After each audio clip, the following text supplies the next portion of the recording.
Expertise Group, c'est une entreprise informatique d'imprimerie, de la sérigraphie et aussi des reportages photo-vidéo qu'on vient d'intégrer. Après le bac ici, j'ai été à Bobo à l'université Aude-Nouvelle où je me suis inscrit en réseau et système informatique. J'ai fait une année là-bas, 2 ans.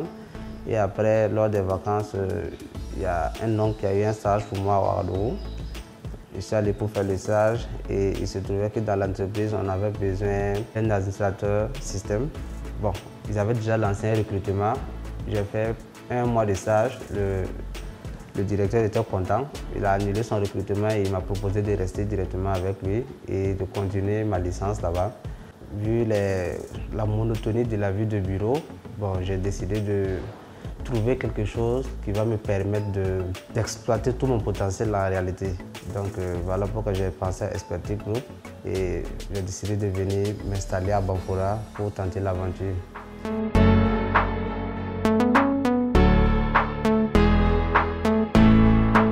On peut dire de manière concrète, bon, on a démarré, on peut dire avec seulement le nécessaire. Hein. On avait une imprimante pour commencer. Bon, c'est juste les impressions qu'on faisait nous-mêmes. La plupart des finitions, on partait le faire dehors, mais ça ne nous a pas empêché de continuer. Bon, les petits bénéfices qu'on avait au fur et à mesure, on achetait d'autres matériels qui sont importants pour la réalisation de nos travaux. Souvent, ce n'est pas facile. À la fin du mois, quand tu fais ton bilan, tu trouves que bon, tout ce que tu as engagé comme bénéfice va rentrer dans les charges fixes, c'est-à-dire le loyer, l'électricité, les salaires. Mais on tient le coup, ce n'est pas facile, mais il y a des mois où tu gagnes beaucoup et on continue en espérant que dans l'avenir, ça va aller. Je pense que j'ai fait le bon choix parce que quand je vois beaucoup de jeunes qui sont là, qui attendent les concours de la fonction publique, bon, souvent, on voit souvent des stats qui évaluent le nombre de candidats à presque 2 millions de candidats pour 5 000 postes. Et quand on voit ça, c'est vraiment écœurant. Bon, pour quelqu'un qui a un certain niveau, ne serait-ce qu'un niveau BPC, qui sait lire et écrire, je pense qu'il ne doit pas attendre le gouvernement pour avoir un travail. Il doit réfléchir et créer quelque chose. Je vois l'avenir vraiment comme quelque chose de promettant, parce que quand je regarde en arrière, je vois que bon, les choses ont évolué et je pense que je suis sur la bonne voie. Je vois certaines évolutions qui arrivent. Je pense que d'ici 5 ans, je ne regretterai pas d'avoir pris ce chemin. Je pense que tout va rentrer dans l'ordre et que je serai fier de mon parcours. Quand je fais un travail, la satisfaction que j'ai et de la manière aussi que les gens, la satisfaction de mon client, c'est d'abord, c'est le premier salaire, la satisfaction morale. Une fois que je suis satisfait moralement et financièrement, bon, je pense que c'est l'ensemble des 2 choses qui me prouvent vraiment que j'ai fait le bon choix.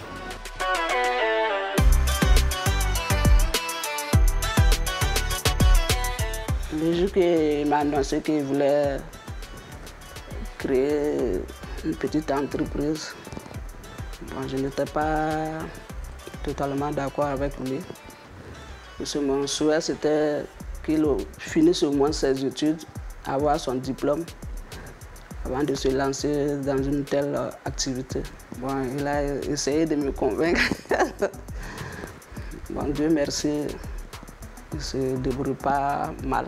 Il a l'amour à ce qu'il fait. C'est quelqu'un, quand il décide quelque chose, vraiment, il va jusqu'au bout. En tout cas, je l'encourage beaucoup et je prie le bon Dieu qu'il l'aide dans ce lancer.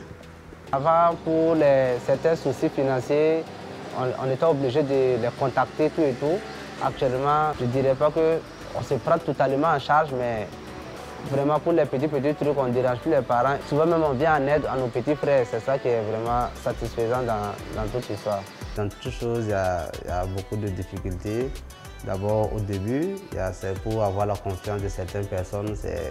Ils se disent que bon, pour un travail qu'ils avaient d'habitude de faire à Ouaga, ils se disent que bon, est-ce que la personne pourra bien faire tout et tout. Bon, il y a aussi, je dirais, il y a certaines bonnes personnes peut-être qui faisaient les trucs un peu moins chers à Ouagadougou, mais qui ont vu que bon, voilà, lui c'est un jeune, on va le soutenir, même s'il y a une différence de prix. ils ont commencé à me soutenir. Dès lors qu'il est venu me voir au départ qu'il veut faire son propre activité, je n'ai fait que l'encourager. Je lui ai d'ailleurs même dit sur place là-bas, j'ai dit, ben, qu'est-ce que je peux faire pour toi? Dis-moi de notre côté, qu'est-ce que tu peux faire pour nous aider?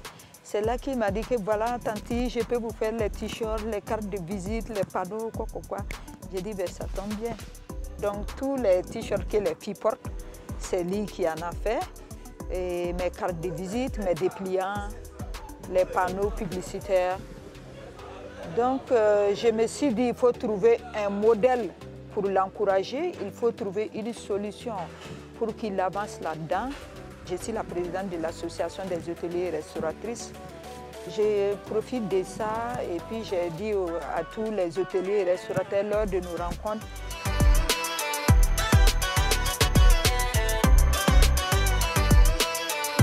On peut dire le premier mois, bon, on a tendance à laisser tomber, mais comme on dit, quand tu sautes 2 pieds joints dans un truc, tu sais que tu n'as pas intérêt à laisser tomber. J'ai laissé le travail que je faisais à Ouagadougou.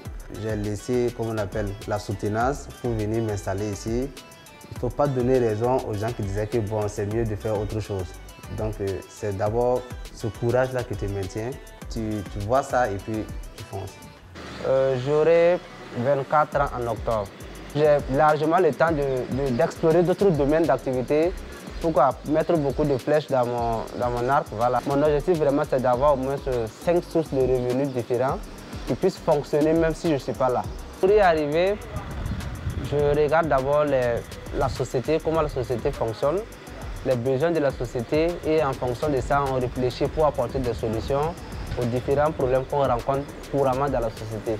Voilà, je regarde ce que les gens ont besoin et ce que les gens ont du mal à avoir, les services que les gens ont du mal à s'acquérir et on réfléchit comment améliorer les choses dans la société.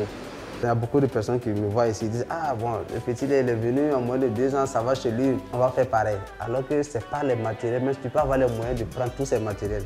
Mais il y a d'abord une connaissance dans la tête qu'il faut. Et il y a beaucoup de personnes qui ne comprennent pas ça. Donc il faut d'abord avoir la connaissance de ce que tu veux faire. Il faut maîtriser ce que tu veux faire. Même si on ne peut pas maîtriser à 100%, au fur et à mesure, il faut te former.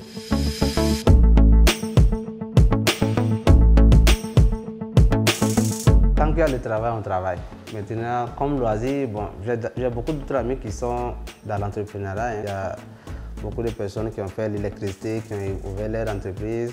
Il y a d'autres qui ont des pressing, tout et tout. J'ai des amis qui ont des maquis, qui gèrent tout et tout. Bon, si je ne suis pas au bureau, je suis avec mes amis, on discute comment faire pour encore aller de l'avant. Je dirais pour un jeune entrepreneur, il est vraiment primordial d'être en contact avec d'autres jeunes entrepreneurs. Bon, pas forcément jeunes, mais d'autres entrepreneurs parce que c'est, on peut dire, dans le domaine des affaires, c'est le relationnel qui compte. Voilà, on se donne des marchés entre nous. Avant toute chose, il faut aimer ce que tu fais. Il ne faut pas d'abord voir l'aspect financier pour dire que tu vas entreprendre quelque chose. Si tu vois directement le côté argent, tu as, on peut dire, 80% de chances d'échouer. Il faut d'abord aimer ce que tu fais parce qu'il va arriver où tu vas faire des trucs gratuitement même pour des gens parce que ça te plaît. Quand j'ai commencé le reportage photo-vidéo, puis en réalité, je n'ai pas fait d'école de formation sur ça. C'est sur YouTube. Je télécharge mes vidéos, je regarde sur YouTube et c'est comme ça, c'est parti. Mais le premier marché que j'ai eu, j'ai allé faire les photos à un mariage gratuitement. Et à travers ce mariage, il y a des gens qui m'ont contacté après.